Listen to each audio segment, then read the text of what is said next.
Hello and welcome back to the Return Homestead. Today I've got a lot of projects going on. Mostly, if you watched our last video, you'll see where we went to the Mennonite farm, picked up these cabbages. They're about 18 pounds a piece, so I'm going to be processing these into coleslaw later. These things are massive. Anyway, before I get started on that, I've been doing some work out in the art garden, and it's only 74 degrees and it's been really oppressively hot, and I'm going to take advantage of the weather that I have currently. So come along.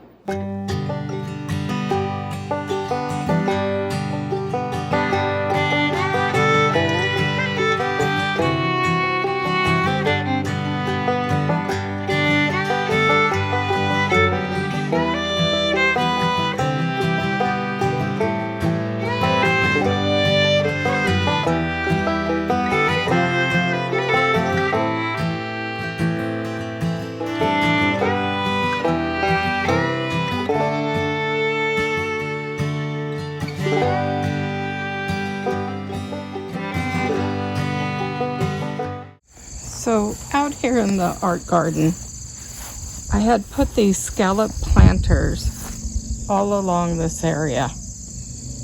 And what was ending up happening is they had to be hand mowed. And like I've pointed out many times, things grow super well here in Kentucky. And that includes the weeds and the grass. So I ended up putting weed fabric down to keep the weeds out. Obviously it hadn't kept them all out. I've got some here that I've got to pull. And I shortened the planter. So I squared everything off so the zero turn can get in here. And I took all of this out. And as you can see, I just did this a couple days ago. This is all grass. And that was in my flower bed. So I gave it back to the grass. I still have a couple of plants that I need to transplant, like this black-eyed Susan. But I've started putting them over here by my art studio. So I'm going to put landscape fabric and cardboard down here to suppress the weeds. But I have transplanted a lot of my plants into here, zinnias, black-eyed Susans, so on.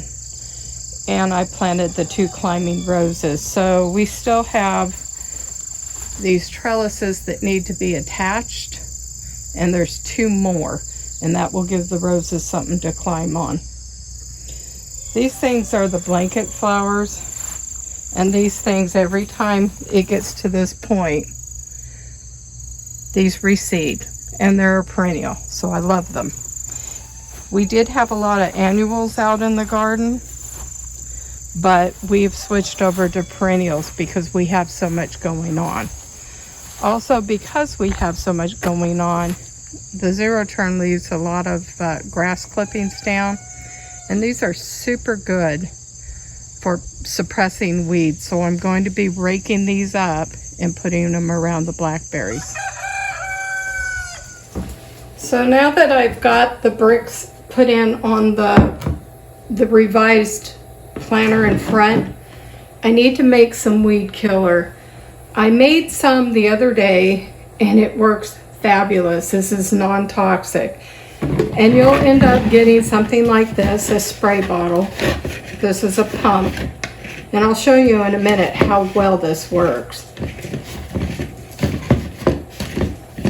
The only thing is, whatever this touches, it kills. So in the cup I have 4 cups of vinegar, and it's just regular household vinegar.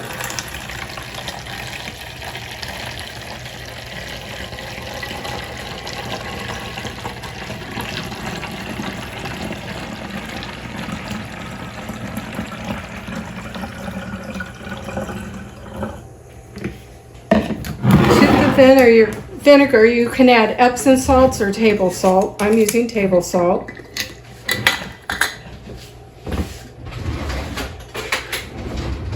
And it's going to take 2 tablespoons, or roughly about that.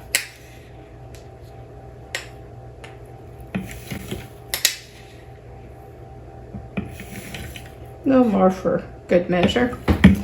Okay, no pun intended. And then any kind of dish soap, any kind of liquid dish soap, I'm using Dawn. It's not good for much else. They've changed the formula.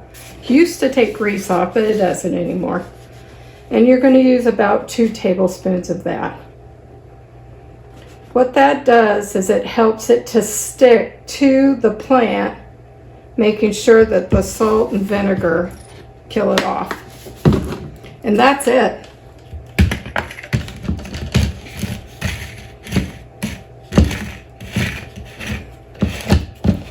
Now let me show you how well this works. So a few days ago, I sprayed this, and it has totally killed it off. Anything that I sprayed it on, it killed. In comparison, I didn't spray this or this. So it does work. So what I'm going to do is spray it around the air conditioner unit. I know that I have to keep it clear or it will start to harm the system. And currently, grass is growing all up around it. So what I'm going to do, I started cutting it and I was going to lay bricks, but it's got a great platform under all the grass once I cut it away, is I'm going to spray this area around the air conditioning unit, trying to avoid my lilac and kill off this grass. I was also able to finish the flower bed. So all these bricks have been redone.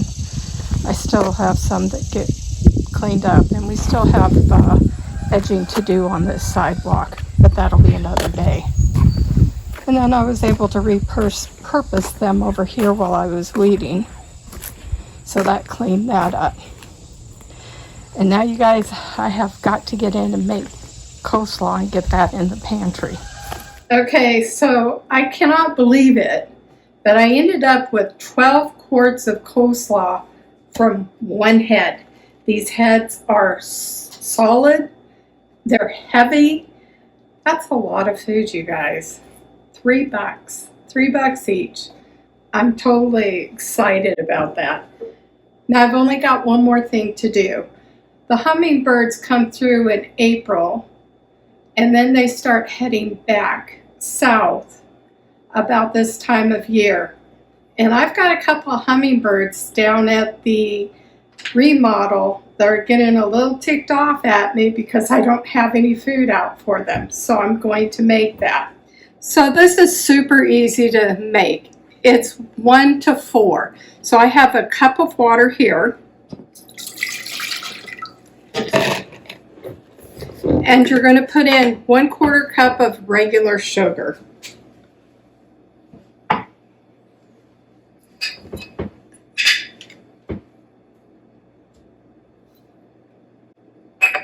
This goes on the stove until the sugar has dissolved. You're going to let it cool and fill the feeder. There is no reason to put food coloring in. They don't need it. It's not good for them.